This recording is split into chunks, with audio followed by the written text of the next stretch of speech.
François, ça a été une préparation mouvementée ces derniers jours. Qu'est-ce que vous pouvez nous dire sur la tenue de l'épreuve et sur les mesures qui ont été prises? Eh bien, nous avons pris tout un tas de mesures, notamment et prioritairement pour les équipes, c'est-à-dire pas plus de 2 équipes dans les hôtels.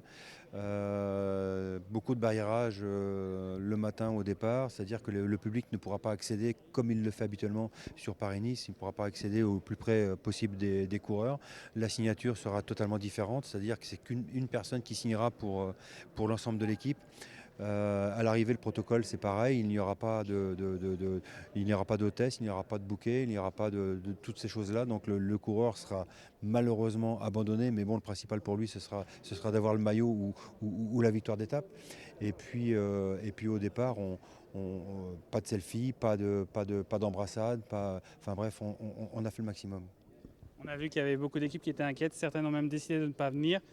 Quant à celles qui sont venues, ces mesures, ça les rassure? Vous avez pu parler avec elles, elles sont confiantes? C'est vrai elles sont confiantes. J'oubliais qu'on avait rajouté aussi une ambulance en course. On a rajouté une ambulance.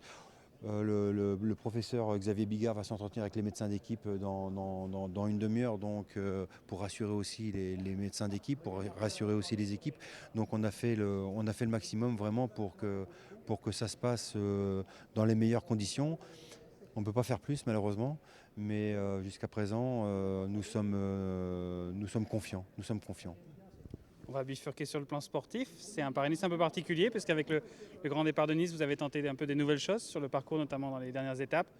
Qu'est-ce que vous attendez au niveau de la course? Bien, ce qu'on attend, c'est une aussi belle course que les années précédentes avec des bordures.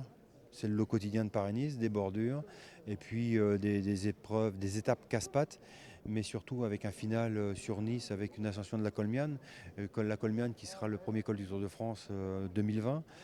Donc c'est une répétition aussi pour certains coureurs, mais aussi le couronnement d'une semaine un peu agitée au niveau sportif, avec pas mal de relief, pas mal de dénivelé.